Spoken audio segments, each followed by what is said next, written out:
Hey guys, welcome to another video. I want to talk about one of my hottest takes about Battlefield 6. I guess you could call it a conspiracy theory of sorts if such a thing were to exist for Battlefield. I do want to add a disclaimer before I get into all of this that I'm not a game developer, nor do I have any inside sources on what actually happened with Battlefield 6's development. Much of this is just conjecture from my view as an average Battlefield player processing different pieces of information over the last few years and making extrapolations based off the finished product EA shipped to us with Battlefield 6. So feel free to take this all with a massive grain of salt. My theory is that Battlefield Studios did not build Battlefield 6 from the ground up like they wanted us to believe. They simply took the latest build of 2042, built an EA mandated Modern Warfare clone on top of it, and then sold it to us as Battlefield 6. You might say, swag, duh, this is pretty obvious. You're not exactly making a Sherlock Holmes revelation here. Believe me, I know. What I really want to dig into is to point to the reason why Battlefield 6 shares many of the same core issues that Battlefield 2042 had, and moreover, to demonstrate the mandate from EA to Battlefield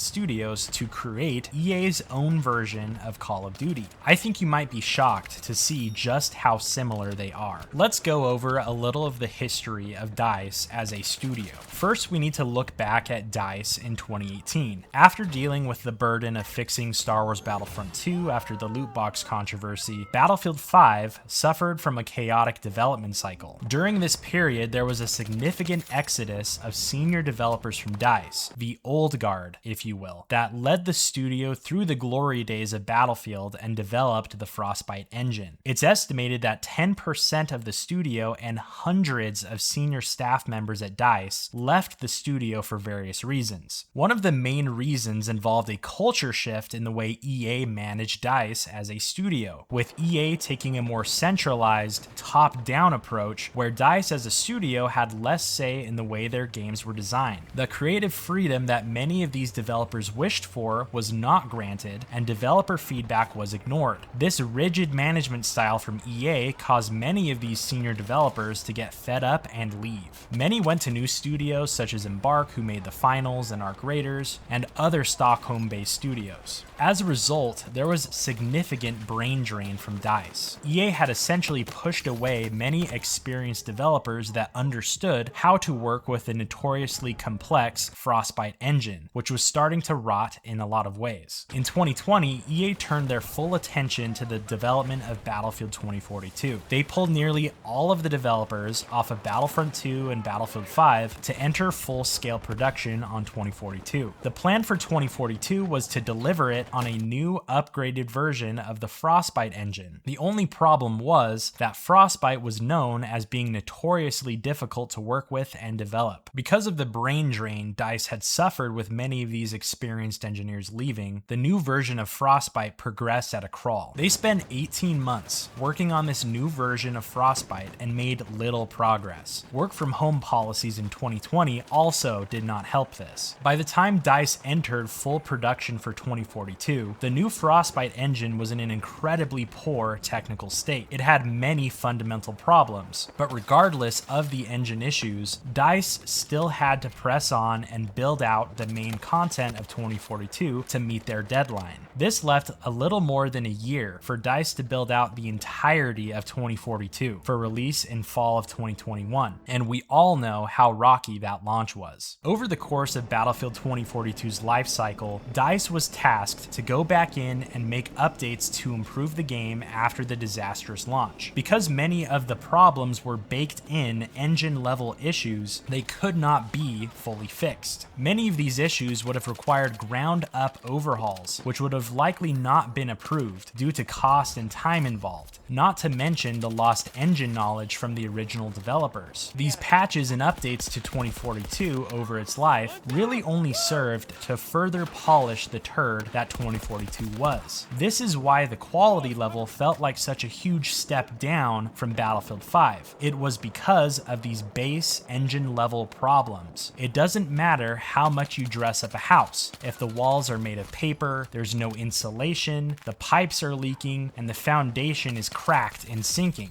Battlefield 2042 was just simply built on an unfinished, deeply flawed version of Frostbite. The engine level problems were manifested in 2042 with poor performance, networking problems, physics issues, menu and UI issues, animation problems, bad input feel, bad gunplay feel, and much more. This is why 2042 felt like a plasticky, weightless mobile game even after its final update. The issues in feel were due to the engine itself. It didn't really matter how much they updated 2042. It was never going to be fixed fully like it needed. What I hoped for Battlefield 6 was that they would have learned from these mistakes and did things right from the ground up, considering that Battlefield 6 was essentially make or break for the franchise. With the inception of the newly dubbed Battlefield Studios and the bringing in of certain old school figures like David Sirlin, I hoped that EA was spending the time resolving these fundamental engine issues behind the scenes during this time period, by either having engineers fix the current version of Frostbite or upgrading it to a new version altogether for Battlefield 6. I saw this as a top priority issue, since 2042's biggest gameplay problems stemmed from this. At all costs, they should have done everything in their power to distance themselves from 2042. It was that bad. The 4 years of total time in between release dates was also double the time of previous Battlefield games, so in theory they should have had the time to do this. When Battlefield Labs was first announced in February of 2025, they released a trailer with some heavily curated gameplay snippets of a pre-alpha version of Battlefield 6, which the community dissected endlessly. One of the biggest things I noticed was that they were still using various placeholder animations and assets from 2042. For example, the first-person sprint animation, third-person soldier animations, and even the RPG animation were all placeholders from 2042. While I know that reused assets are an industry standard, this represented to me some cause for concern, because 2042's animations were one of my biggest gripes with that game, as they were worst in class and a significant downgrade from Battlefield 5. So I was initially hesitant seeing these 2042 animations still being used. I would have rather that they reverted back and used their work from Battlefield 5, not from 2042. Ideally, I was hoping that they would have spent these 4 years addressing issues like these and redesigning them from the ground up. David Sirlin did respond to these concerns, saying that a new animation set was being worked on behind the scenes, but had just not yet been implemented, which placated some, but I was still hesitant. It made me wonder what other areas of the game they might have been cutting corners on. In June of 2025, I received an invite to the Battlefield Labs playtest. Much to my surprise, the Labs build was actually fairly stable and playable, but one large issue I noticed was that the game still had a 2042 flavor. The engine itself did not seem much different. While there were some new tactical reload animations from Call of Duty, more immersive screen shake, and no specialists, it still felt like 2042 in a lot of ways. Much of the plasticky 2042 mobile game feel was still there in much of the gunplay, movement, and animations. If you're familiar with 2042, you can see pretty clearly many of the same systems were just ported over, rather than receiving overhauls or redesigns. If they really did just modify the latest build of 2042 and made it into Battlefield 6, it's no wonder that this build was so playable early on. They just dressed it up to not look like 2042, but under the hood, it is still 2042. This experience heavily tempered my expectations for Battlefield 6, especially because it seemed clear to me that they did not do an engine overhaul like I had hoped. It's like they looked at the version of Frostbite being used in 2042 and said, no, it's fine, go ahead and use it. Perhaps they did do a little work on the engine behind the scenes, but many of the core problems are still present. This is disappointing to me, considering that they had 4 years to develop the game and had a reported budget pushing over $400 million.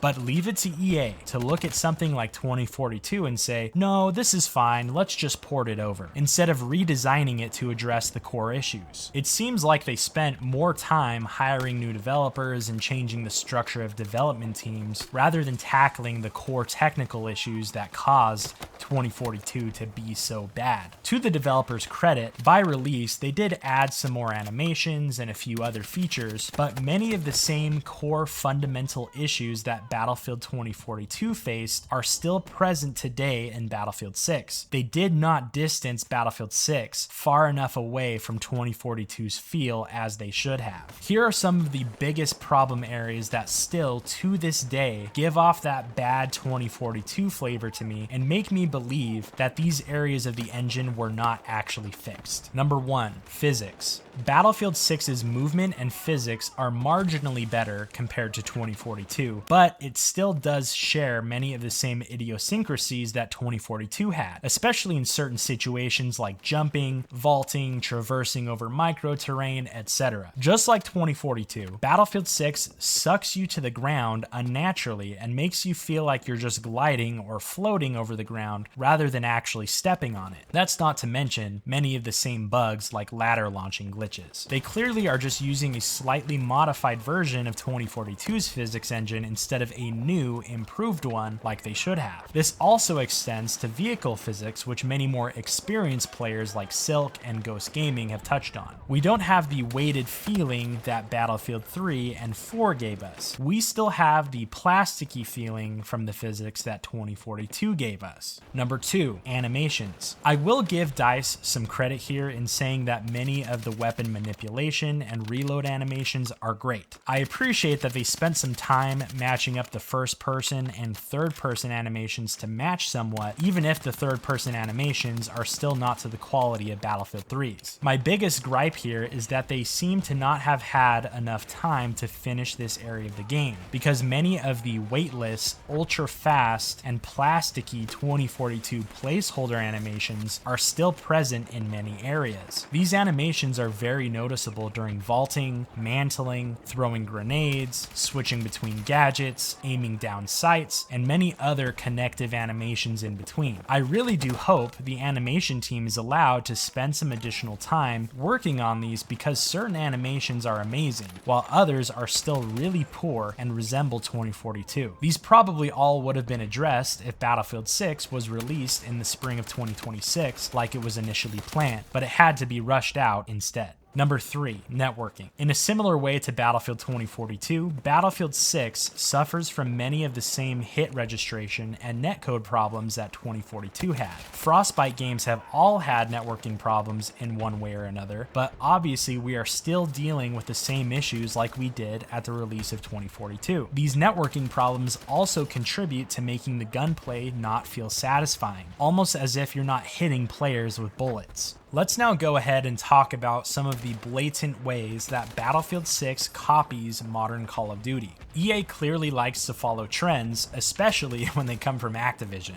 EA uses little discernment for recognizing which features are good to copy and which are bad to copy. They kind of just copy everything in the hopes that the Call of Duty player base will somehow pay them some attention, rather than picking and choosing what actually works for Battlefield. Let's do a side-by-side comparison with Battlefield 6 and Modern Warfare 2, shall we? Number 1, menus. Battlefield Studios saw Activision's horrible Hulu-style menus and said, oh yeah, let's copy that over. Number 2, monetization. EA saw the monetization model that Modern Warfare 2 used and did an almost one-to-one recreation. It is wild just how closely they followed it. Even the Battle Pass itself follows the same branching progression logic that Modern Warfare 2's Battle Pass followed. EA saw Activision do the Black Cell bonus path and said, okay, let's do exactly that, but we'll call it Battlefield Pro and give you even less content for the same price. Additionally, they've structured store bundles in almost the exact same way, in a rotating fear of missing out style. They even made their own version of weapon blueprints with their weapon packages, just to sell skins the way Call of Duty does with charms, model swaps, and stickers. They believe that Battlefield players are going to somehow be enticed by a lot of this slop just because Call of Duty had success doing it. Number 3, operators. In a similar style to Call of Duty's operator system, Battlefield Battlefield has adopted a full soldier skin system. They copied over having named characters with biographies, with character-specific skins that are sold in store bundles and in the Battle Pass. And no, you are not allowed to transfer these skins to other characters. They clearly seem to believe that because Call of Duty has sold bundles like these successfully, that they will also somehow be able to make these perform in Battlefield in the same way. Number 4, firing range. As you can see here,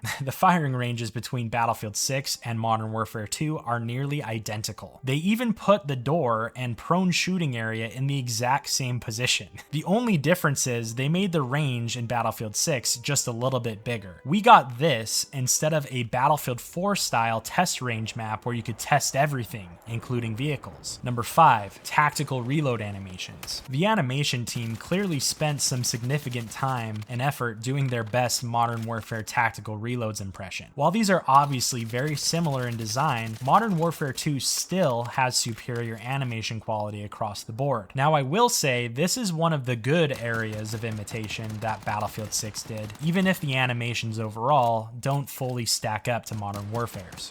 Number 6, map sizes. Modern Warfare introduced Ground War, which was similar to Battlefield Conquest with 64 players and larger maps. They focused on a medium map size with quick time to engagement. Does this sound familiar? Battlefield has historically had much larger maps than these, but for whatever reason, they decided to copy over the faster time to engagement and small to medium map sizes that Modern Warfare Ground War had. It's actually crazy to me to see that for Battlefield's signature mode, they decided to modify it to be more similar to Call of Duty of all things. The Seraph Bay Ground War map in MW2 is actually 20% larger than Mirac Valley, which is Battlefield 6's largest map. That was shocking to me. Number 7, weapon customization. In much of a similar presentation to Modern Warfare's Gunsmith, Battlefield once again decided to copy some homework and presented Battlefield's weapon customization system in basically the exact same way as Modern Warfare 2, minus the added depth of weapon tuning. Even the camo menus are basically a direct copy.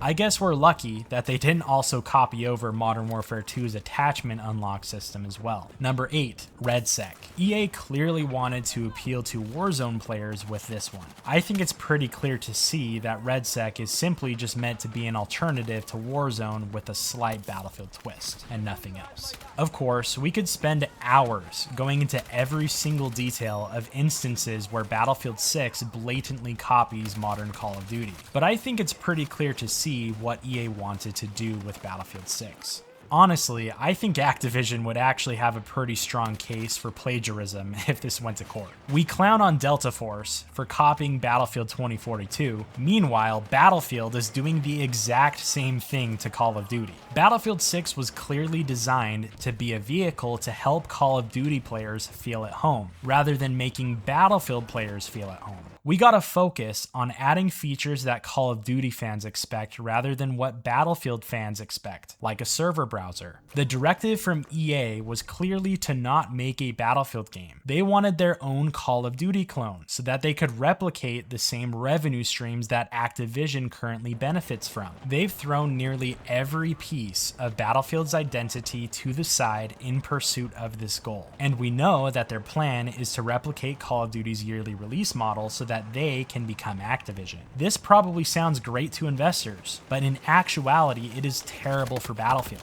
We want a Battlefield game, not a Call of Duty clone. As I've demonstrated with this video, I think we can clearly see that EA has cut a lot of corners when it came to Battlefield 6's development. EA marketed this game as a Battlefield 3 and 4 successor so that they could capture Battlefield fans, while behind their back, they were just doing their best Call of Duty impression instead. Instead of putting in the work to rectify their mistakes from 2042 and to refocus the franchise to go in the proper direction, they simply just doubled down and did another stab at making Call of Duty, since 2042's attempt crashed and burned so hard on their first go. It's just yet another example of executive hubris and being out of touch with what people want. I don't even think Call of Duty fans themselves want Battlefield to just be a Call of Duty clone. As we can see with player numbers, it's not exactly hitting for them either. This is why I say Battlefield 6 is just 2042 with Modern Warfare 2 built on top. I think it is fair to say that Battlefield may just be dead. It really does make me kind of sad. If you listened to this entire video, thanks for sticking around and listening to me yap. Don't forget to hype and like this video. Thanks for watching.